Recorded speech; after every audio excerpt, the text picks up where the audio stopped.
The First World War, which we are told began with the assassination of the heir to the Austro-Hungarian Empire in Sarajevo,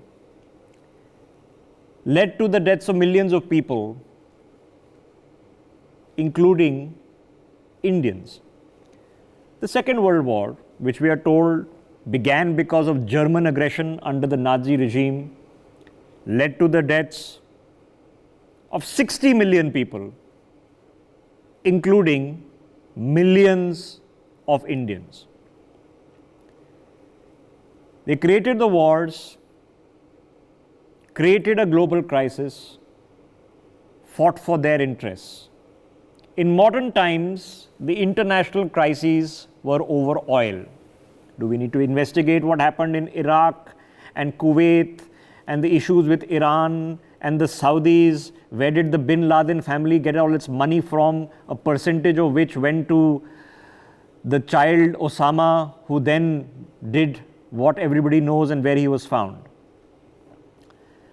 Now, there's another war happening in Europe, this time in Ukraine, which we are being told is NATO versus Russia once again, 30 years after the collapse of the Soviet Union.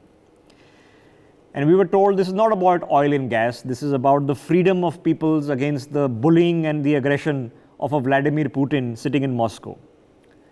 But when it comes to bullying and aggression, what have we seen from the defenders of the faith and the defenders of the free world sitting in Berlin, in Paris, in London and in Brussels?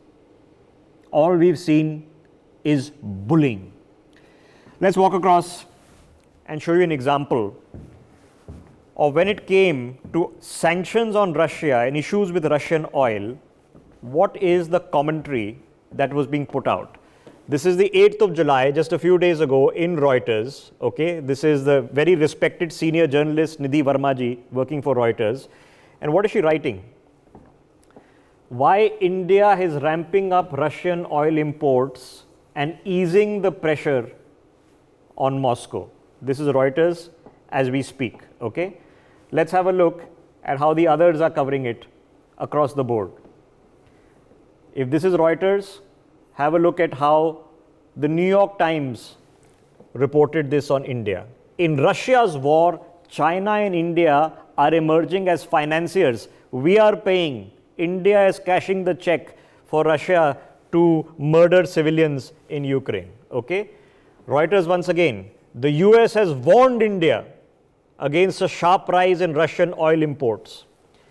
Have a look at how the others have been covering it. You see in Reuters, here's another. Concerns grow that India is backdoor into Europe for Russian oil. This is what they started putting in their press and utilizing then these articles. This is how they were hounding India's External Affairs Minister, and listen into how he was responding. This is all in the past few weeks. Listen to this. I've outlined the UK's approach to sanctions and the fact that we are ending our dependence on Russian oil by the end of this year, but we're also looking to achieve a timetable with the G7. We've got a meeting of the G7 later this week. I think it's very important, though, that we respect other countries' decisions about the issues that they face. You know, India is a sovereign nation. I'm not going to tell India what to do. What I've said is, as a member of the UK government that has signed up to the Budapest Memorandum, I feel a strong responsibility on behalf of the United Kingdom to take all the action we can to support the people of Ukraine. But that is not the same as going around telling other countries what to do. Final question. May I just add a word there? Of course. You know, it's interesting because we've seen for some time what looks almost like a campaign on this issue. Now, I was just reading a report today that in the month of March, Europe has bought, I think, 15% more oil and gas from Russia than it did the month before. If you look at the major buyers of oil and gas from Russia, I think you'd find most of them are in Europe. I think I probably answer for both of us. First of all, thank you for the advice and suggestions in your question. I prefer to do it my way and articulate it my way. Now, as Secretary Blinken has pointed out, we have made a number of statements which outline our position in the UN, in our parliament, and in other forums. And briefly, what those positions state is that we are against the conflict, we are for dialogue and diplomacy, we are for urgent cessation of violence, and we are prepared to contribute in whatever way to these objectives. I noticed you refer to oil purchases. If you are looking at energy purchases from Russia, I would suggest that your attention should be focused on Europe, which probably we do buy some energy which is necessary for our energy security. But I suspect, looking at the figures, probably our total purchases for the month would be less than what Europe does in an afternoon. So you might want to think about it. I mean, I don't want to sound argumentative, but then tell me if buying Russian gas is not funding the war? I mean, why is it's only Indian money and oil coming to India which funds, but it's not gas coming to Europe which funds? I mean, look, somewhere, I mean, let's be a little even-handed out here. And even this, look, the whole narrative that it's gone up 9 times. I mean, it's gone up 9 times from a very low base. And it was a very low base because at that time the markets were more open. Why if countries in Europe and the West and the United States are so concerned, why don't they allow Iranian oil to come into the market? Why don't they allow Venezuelan oil to come into the market? I mean, they've squeezed every other source of oil we have. And then say, okay, guys, you must not go into the market and get the best deal for your people. I don't think that's a very fair approach. The puzzle piece that I was trying to put together for you is simple as this. For the past 3 months, we've been lectured on every podium, in every international platform, and in the international press. And we have been made the enemies of allowing Russia to sell its oil, when it has repeatedly been pointed out by our External Affairs Minister, our Ministry of Commerce, and here are what the facts say. India buys 4 times more, even today, 4 times more oil from America than it does from Russia. Ambassador Jaishankar pointed out that the Europeans buy more oil in 1 day from the Russians than India buys in a month. This was the fact and figure. But we were told all along that in the righteous war for the freedom and liberties of the people, which is being fought ironically by the Ukrainians and not the Europeans, against the Russians, India was a culprit and a de facto enemy, and what you're seeing on your screens were different roasts done at every international forum possible. Now, faced with winter is coming and the realization that oil and gas prices in Germany were about to rise at least by 3 to 10 times, the European Union, as of yesterday, decided to start rolling back, easing off sanctions on Russian oil companies. Now, many would call this patent hypocrisy. That's exactly what it is. In the first 2 months of the Russian invasion of Ukraine, the number 1 oil and gas importer from Russia was Germany. Number 2 was Italy, number 3 China, number 4 the Netherlands, then Turkey, France, Belgium, Spain, South Korea, Poland, Slovakia, Hungary, Austria, Greece, Czech Republic, Bulgaria and Egypt were getting more oil and gas from Russia than India was. Here's a reality check that needs to be told. The majority of EU oil imports, 25%, come from Russia. The remaining come from the Norway, US, and ironically from Libya. India gets most of its oil from the Saudis, from Iraq, from the UAE, and not from Russia. So now when it's hitting home, that is going to affect their consumer oil prices, because 2 days ago, it was announced that German oil prices rises would be passed on to consumers starting September 1. Exactly 24 hours later, sanctions are being released. So what kind of hypocrisy is this? Let's open up this conversation. Professor Madhav Nalapat is on the broadcast with us. Ambassador Baswati Mukherjee is with us as well. Yogendra Kapoor joining us on the broadcast. Patikrit Pen joining us on the broadcast as well. Let me start with you, Professor Nalapat. What do you make of this? The war in Ukraine, I'm told, is not over, but certainly the sanctions on Russian oil companies are being rolled back. Why? Well, some of us have been predicting that come winter, this entire sanctions regime will collapse. And now it seems that their nerve is not even holding out till then. The reality is, Rishabh, the big gainer from this particular war is China. Absolutely the big gainer. And when you have all these publications, all these television channels, you talked about Reuters, BBC, CNN, I mean, you name your Washington Post, New York Times.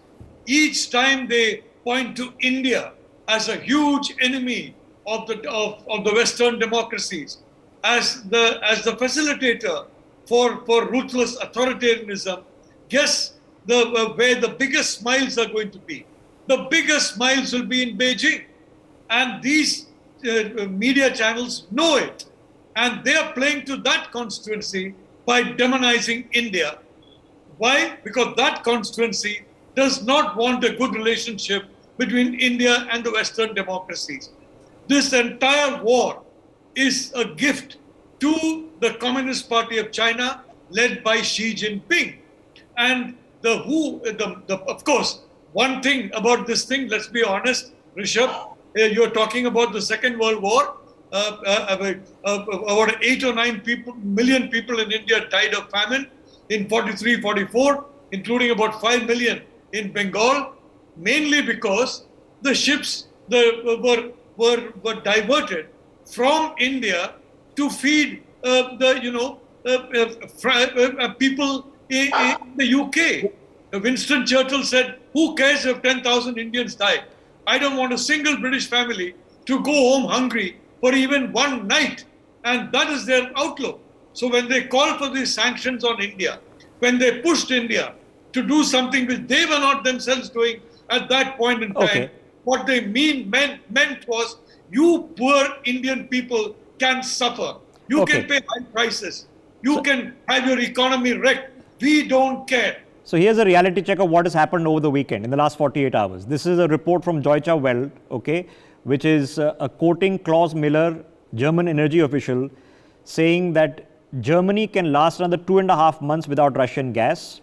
And he goes on to quote, most scenarios are not pretty and result in either too little gas at the end of winter or already a very difficult situation in the autumn or winter. This is regarding the Nord Stream pipeline, which had been shut off by the Russians. And the headline is, the oil prices could triple amid Russian threats. Now, suddenly the Nord Stream pipeline, which supplies Russian gas to Germany primarily, is back online.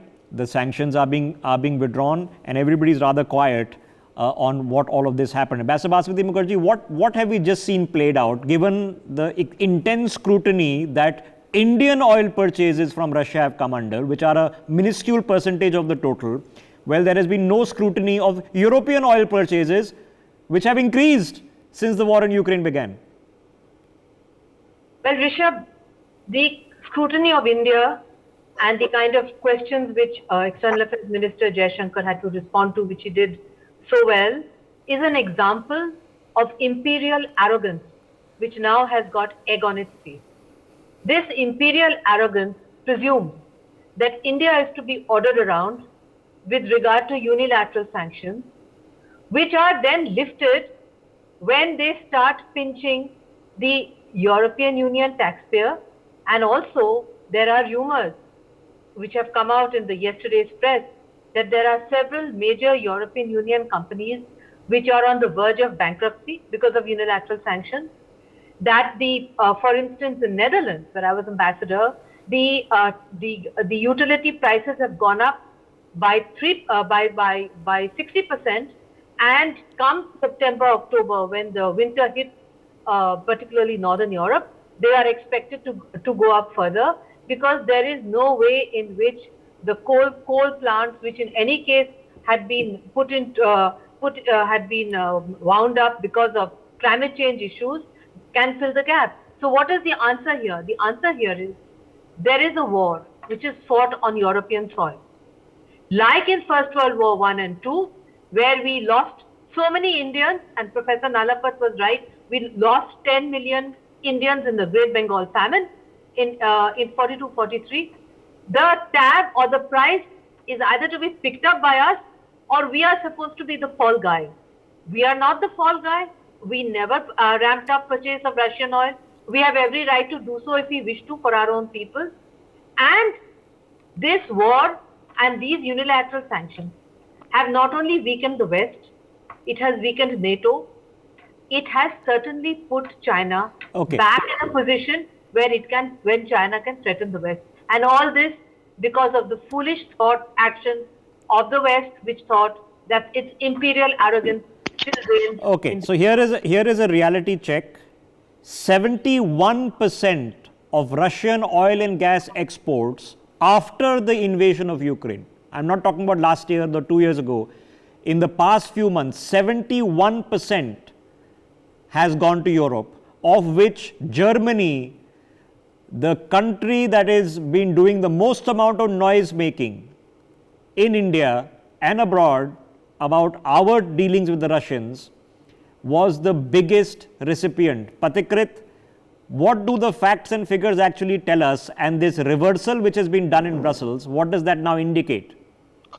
Rishabh, first of all, 3 important points. Number one, in the first 100 days since the war began, Russia exported energy worth $98 billion, of which $61 billion was exported to European Union countries. Number two, the closure of the Nord Stream pipeline by Russia was a threat, and the European Union hypocrites sitting in Brussels realized that if it continues like this, then many of their leaders of the European Union countries will face the same fate at Gotabaya Rajapaksa of Sri Lanka faced. That's the reason why they actually went another way this time. Number 3, as Ambassador Mukherjee also mentioned, there are major companies like Trafigura, Vitol, Glencore. They are putting pressure that all the oil Russia is selling to India and China is going through the grey market, and other companies are doing through it. So we are losing out on the profit. That's number 3, because of which they have done it. So frankly speaking, the European Union today is realizing there's a wake-up call. They had projected and anticipated somehow they will manage for it, but they realize it's not so easy. So they will be actually taking the oil from the Russians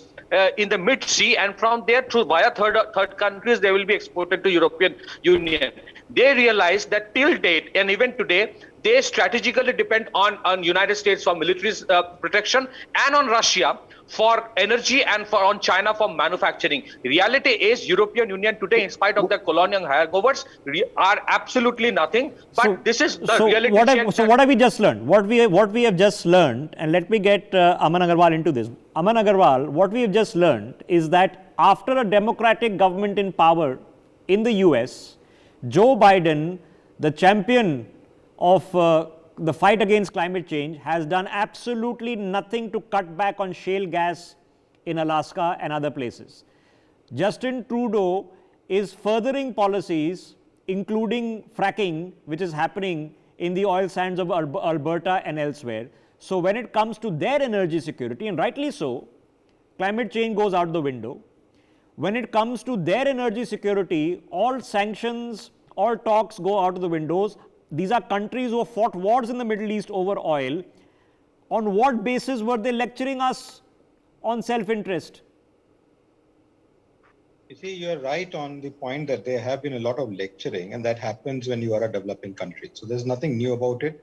We've seen that heat for over 200 years now. It's nothing new, firstly. Secondly, most of these developed part of the world is at crippling situations economically, primarily as an outfall of excessive fiscal spending during COVID 2 years. They have actually spent so much that their central banks are unable to control the money supply and the domestic economic growth, and the inflations have actually gone 4 times, 5 times, even 10 times some of these economies, despite they being developed economies. And thirdly, what has happened is that the currency has actually shot up on account of some of the factors like the US dollar or the euro and all, which is not good for them because they're primarily importing countries for small goods, consumer goods, and they basically export high-end goods, luxury goods, defense equipments, and others. And if the other countries economically are not weak, are not good enough, so with a stronger currency, those countries cannot buy them, and as a result, they don't have liquidity to in turn buy the consumer goods which is there. Now, when it comes to Russia and Ukraine in specific, only about a day or so back, they have signed a pact with them through the UN, I think if I remember correctly, Yes. of the food security issue, where the supply of grains and all will be provided. So there is a clear-cut softening which is there, but it is not one way. Please understand, even Russia, from that matter of fact, cannot afford this high, strong ruble and then supply to only small countries like India, where we only import 2% of our total oil needs from Russia. Even if we jump up, we cannot go more than another 2%, which goes up in the next few months. So, Amanagar, what are you saying? You're basically saying that the Ukrainians have been sold down the river, okay, because now both the European Union and North America and the Russians now need to start doing business again. So the only people who've been left devastated in this are going to be the Ukrainians. They are all playing on the Ukrainian ground. Let us understand one thing very clearly. When a war takes place, who benefits out of this war? The country which is devastated. Secondly, the countries which are sponsoring or supporting those wars. Those are the countries which benefit, because at the end of the day, when the war stops, who will build that country? Who will build Ukraine in specific? Are those countries which have been supporting throughout the war. Okay. So they will, and we have seen that when World War I and World War II happened. Who built Europe? It was the Americans who went forward and built Europe and built everything, which was highways, roadways, ports, everything which was Okay. medicine. Okay. So Yogendra Kapoor, what have we just learned before I speak upon what we did differently, because we didn't cow down to the pressure this time. So what have we just learned about the manipulative, coercive, propagandist hypocrisy that takes place through the Western press, through their think tanks, and through their well-oiled machinery to portray a vision of what is happening, which is a downright lie? Germany is the biggest recipient of Russian oil and gas, and not India. I agree with you. Sorry, go ahead. Yeah, let Yogendraji take that. Yogendraji. Yeah. See, Rishabh, I'll put it like this, that the imposition of sanctions by EU was a diplomatic decision in the first place when they had imposed that. Now what is happening is the actual realization of the fact, and where I would say the pure economics takes the high-end place, where they are able to understand that what is happening is that the war that is continuing between Russia and Ukraine, it is ultimately resulting in supply chain disruptions and henceforth the reduction in the world GDP. And the other aspect that they are facing is the increased inflation, which they have never seen in the past decades, and whether it is United States, Europe, and that is where the real pressure has built in, that they are able to take this decision when they see that with what is happening is, the consumption levels are falling in these countries, and the propensity to save is also falling accordingly. Yeah, So no, that's the macro picture. The bottom line is, 2 days ago, the Germans said that by September, they will not be able to absorb the increased import costs of oil, and they will start passing them off to consumers. 2 days ago, that was when the Nord Stream pipeline, which is Russian to Germany supply pipeline via Norway, was shut. Within 48 hours, that pipeline is back in action. A deal to ease back on sanctions has been done, okay? And basically, the avoidance of higher consumer gas prices in Germany and other parts of Europe has been avoided. And Aman Agarwal just mentioned the deal that has been done for Ukrainian wheat. Just a month ago, we were being told that we should not be stopping our wheat exports because that will be bad for global wheat prices. And now we are being told that these deals are being done not to save Europe. These deals are being done to stabilize global prices. So, Professor Nalapat, you create a crisis in Europe over Ukraine joining NATO, then you create a war. With that, you create global food price hike, global oil price hike, which affects all of us, and we in the poorer countries suffer the most about it. When it starts affecting you, you backpedal and then tell the world that they're doing the world a favor. I mean, how long can this go on for?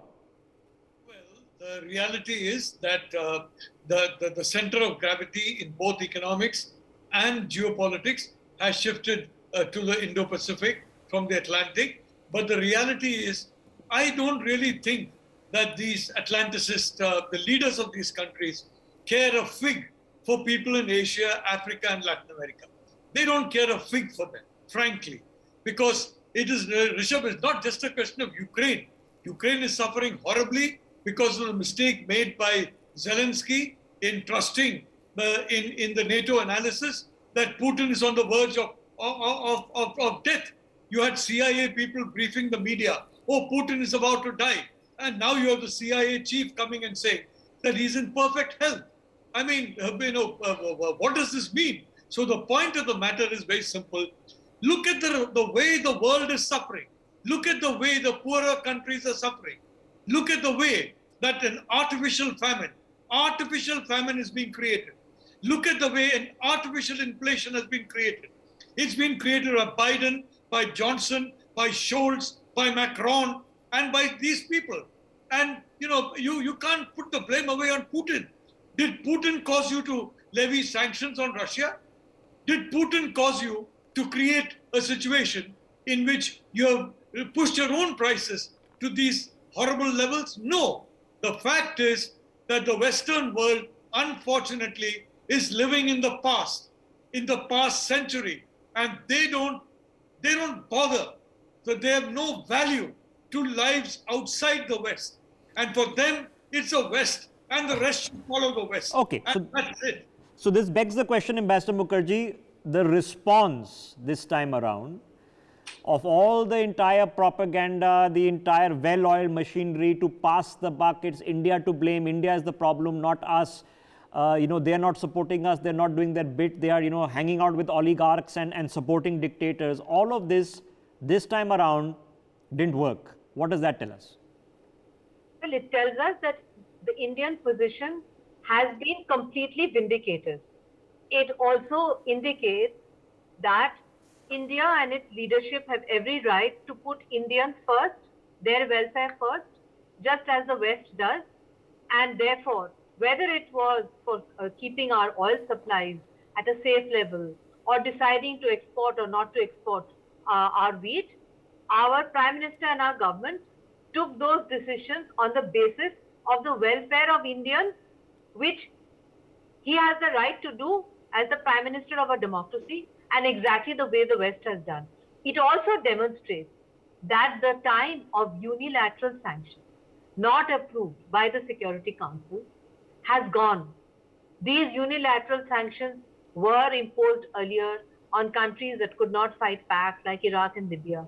But when those unilateral sanctions were then imposed by the West on the Russian Federation, in an interconnected, globalized world just coming out of the COVID pandemic, I am surprised that all those brilliant economists educated at Oxford, Cambridge, Harvard, we are all poor products of Indian universities, couldn't understand that in an interconnected world, the devastation would come home to roost in those very economies. Okay.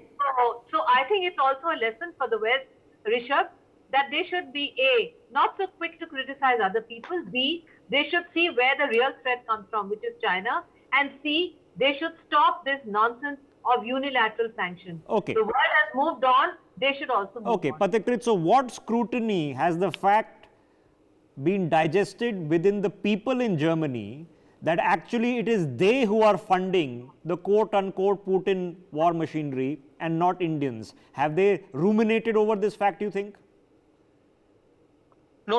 They will not. They will actually, give a different justification to it, and that's the justification that you also mentioned, that that they have been saying that they are doing to reduce the prices. Certainly not that doing.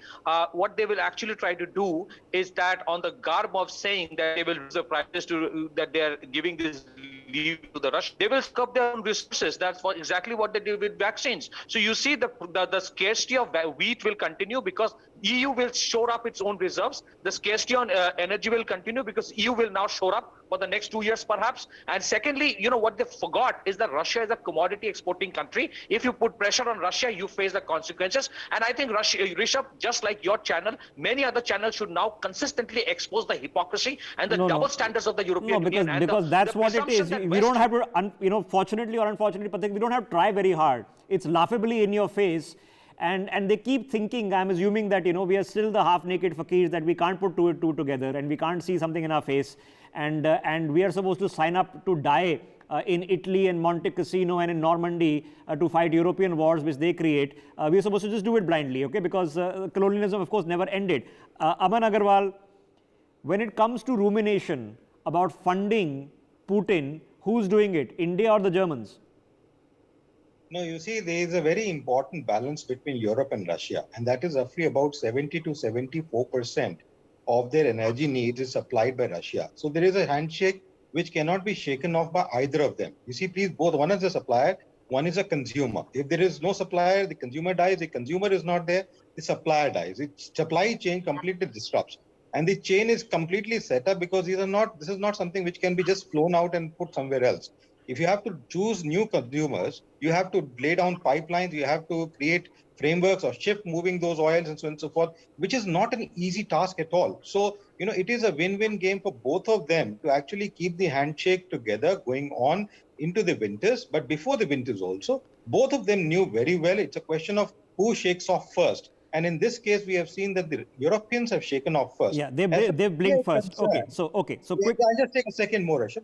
As far as India is concerned, I think the strength of India has come out very strong post-COVID with the way the Prime Minister, the government is appreciating the large part of the world. Ministers, Prime Ministers coming to India and placing a request as if we have a leeway over Russia in terms of playing with Putin. We can't. But still they were coming to us requesting that if we can place a card before Putin to bring an end to this, clearly shows the edge India is enjoying as vis-a-vis what India used to be considered during World War I. No, both enjoying and has earned for itself by simply saying that, listen, we have to look after our own interests. And as simple as that. Yogendra Kapoor, in the end, can we now say that is the German Chancellor who should now explain to his people why the German taxpayer money is now sending foreign exchange to Moscow, and to explain to the Ukrainian people why indeed they've decided that sanctions against Russian companies can't continue? See, I think what one needs to understand, and of course in this case Germany as well, is that we are living in a highly interdependent world, and where you just cannot bully any country. I mean, you can bully to a point, and it may be a good diplomatic decision, but at the end of the day, it is pure economics that plays the real role in terms of determining who are good partners in international trade and relations. Okay, I think next time some journalist at a think tank event in New York wants to grill the Indian foreign minister, he should also think what he's done with the German Chancellor, and draw the assumption that we are still all half-naked fakirs, that we don't know what's going on, we will do as we are told. And if we don't do as we are told, an entire global machinery will be waging war against us to teach us a lesson and put us in our place. For more such videos, subscribe to the NewsX YouTube channel, hit the bell icon.